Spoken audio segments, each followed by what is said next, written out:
Hello guys, welcome to Imparta computer solution. आज मैं आपको बताने वाला हूँ V lookup with two lookup value. V lookup में हम अभी तक पढ़े थे कि वी लुकअप केवल एक लुकअप वैल्यू के आधार पर चलता है, लेकिन अगर हमारे पास वी लुकअप के लिए दो लुकअप वैल्यू हों तो हम कैसे उनका यूज करेंगे। एक हमने आपके सामने एक चार्ट बना के रखा है, एक टेबल बना के रखी है मैंने यहाँ पे, जिसमें आपको प्रोडक्ट नेम दिया गया है, साइज़ दिया गया है और रेट दिया गया है। आपके पास दो ऑप्शन हैं कि आप प्रोडक्ट नेम को भी सेलेक्ट करो और साइज़ को भी सेलेक्ट करो, फिर रेट लेकर के आओ। तो उसके लिए हम कैसे करेंगे, फॉर्मूला एग्जीक्यूट कैसे करेंगे वी लुकअप का, उसमें हम क्या करते हैं। दो लुकअप वैल्यू का मतलब होता है कि कोई ऐसा फॉर्मूला नहीं होता है जो टू वे में चले या टू लुकअप वैल्यू के साथ चले। हमेशा एक ही लुकअप वैल्यू आपके लिए होती है। इसलिए इंडिया में जो होता है वो हम जुगाड़ यूज करते हैं हर एक चीज़ के लिए। तो यहाँ पे भी हम एक जुगाड़ यूज करेंगे, एक हेल्पर कॉलम क्रिएट करेंगे। चलिए देखता हूँ कैसे। एक हेल्पर कॉलम ले लिया मैंने, इसकी भी फॉर्मेटिंग वैसे ही कर देता हूँ जैसे इन सब की फॉर्मेटिंग है। ये जुगाड़ कॉलम है हमारा। आपने देखा होगा कहीं, यहाँ पे मैं आपको एग्जांपल दिखा रहा हूँ, आपने देखा होगा कहीं कि ऐसे अगर जीन्स लिखा है तो ऑब्लिक करके इसकी साइज़ यहाँ पे दी गई है ऐसे। तो इस टाइप का मुझे यहाँ पे एक फार्मूला क्रिएट करना है, उसके ज़रिए ये लेके आना है। यहाँ पे मैं लिखूँगा इक्वल टू, कोई फंक्शन नहीं यूज करूँगा, कोई और भी चीज़ नहीं यूज करूँगा, केवल एक दूसरे को जोड़ना है, एक दूसरे को एक साथ लेकर के आना है। तो एंड का यूज करते जाएंगे हमने लिखा इक्वल टू ये एंड। आपको यहाँ पे देखो, यहाँ पे आपको दिया है ना बीच में एक स्लैश, तो वो स्लैश मुझे रखना है। तो स्लैश को डबल कोट ओपन करके यहाँ पे मैं स्लैश दे दूँगा। फिर एंड दूसरा कॉलम क्या है हमारा, साइज़ है। हमने साइज़ ले लिया। सिंपल सा आपको एंटर करना है, कोई बहुत लंबा फॉर्मूला नहीं है। सिंपल सा जब आप एंटर करेंगे तो दोनों एक साथ आ जाएंगे। अब इसको यहाँ पे कर्सर रख करके आप यहाँ ड्रैगिंग करना आपको आता है, आप यहाँ पे ऐसे ड्रैग कर लेंगे। ये इस तरीके से आपकी सारी चीज़ें, सारे जो प्रोडक्ट्स आपने बनाए होंगे उनकी जो साइजेज़ होंगी वो ऑटोमेटिक आपको यहाँ पे पता चल जाएंगे। अब मुझे यहाँ पे एक लुकअप फंक्शन यूज करना है, वे लुकअप का फंक्शन यूज करना है, जिसमें मुझे जानना है कि जो यहाँ पे डेटा है, हेल्पिंग कॉलम को मैंने लुकअप वैल्यू लेकर के पूरे डेटा को देखना है। तो यहाँ पे मैं करता हूँ, दो तरीके से आप कर सकते हो। या तो आप इसका ड्रॉप डाउन बना करके इसका डेटा देख सकते हो, या तो आप इन दोनों को ड्रॉप डाउन बना करके डेटा देख सकते हो। मेरा जो टॉपिक है वो है we lookup with two lookup value, यानी दो लुकअप वैल्यू हो तो आप कैसे देखोगे। तो दो लुकअप वैल्यूओं को मैंने मर्ज करके एक लुकअप वैल्यू बना लिया। अब इनका यूज हम कैसे करेंगे वी लुकअप फॉर्मेट में, वो ज़रा मैं आपको बता देता हूँ। यहाँ पे मैंने इस प्रोडक्ट नेम को कॉपी किया और यहाँ पे पेस्ट कर दिया। इस साइज़ को यहाँ पे कॉपी किया मैंने और यहाँ पे पेस्ट किया। कॉपी पेस्ट करना आपको आता है। कंट्रोल सी से कॉपी करते हैं, कंट्रोल वी से पेस्ट करते हैं। यहाँ पे आप कर्सर रखिए, पेस्ट कर दीजिए।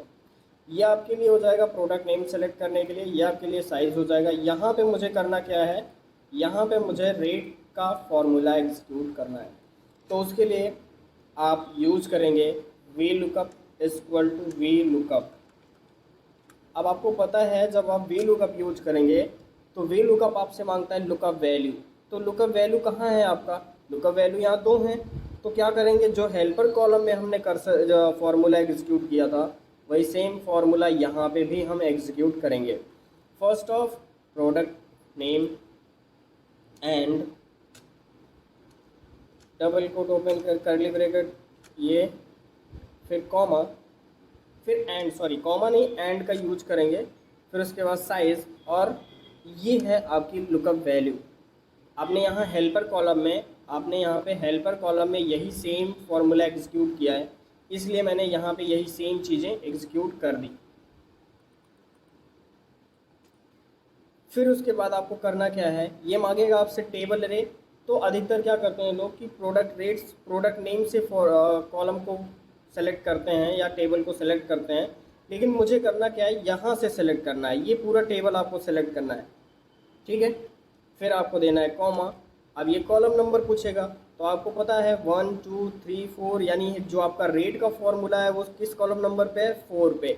आपको यहाँ पे 4 टाइप करना है, कॉमा मैच टाइप आपसे पूछता है। आपको पता है ट्रू के लिए हम अप्रोक्सीमेट मैच यूज करते हैं और एग्जैक्ट मैच के लिए फॉल्स यूज करते हैं। ठीक है, तो मुझे क्या करना है, मुझे अपने डेटा का एग्जैक्ट मैच देखना है, एग्जैक्ट मैचिंग कराना है कि जो हम यहाँ पे सेलेक्ट करें उसका एग्जैक्ट डेटा वो आए। तो उसके लिए आप 0 यूज करेंगे। सिंपल सा ये है आपका फॉर्मूला। आप ब्रैकेट क्लोज करेंगे और एंटर करेंगे। जैसे एंटर करेंगे तो यहाँ पे डेटा कुछ ऐसे लिख करके आ रहा है। मैं इसकी थोड़ा सा प्रोफेशनलिटी इसमें देना चाहूँगा कि यहाँ पे जब डेटा बना कर, जब मेरा डेटा लिख करके आए या मैं कुछ यहाँ पे ना लिखूँ तो यहाँ पे ये हैश नेम ना आए, मेरा दिया हुआ स्टेटमेंट यहाँ लिख करके आए। तो उसके लिए मैं वापस फॉर्मूले में आता हूँ और यहाँ पे यूज करूँगा if error. If error use करके इधर आपको कॉमा देना है और डबल कोट में जो आप स्टेटमेंट अपना देखना चाहते हो देख सकते हो या लिखना चाहते हो लिख सकते हो। मैंने लिख दिया डेटा नॉट फाउंड।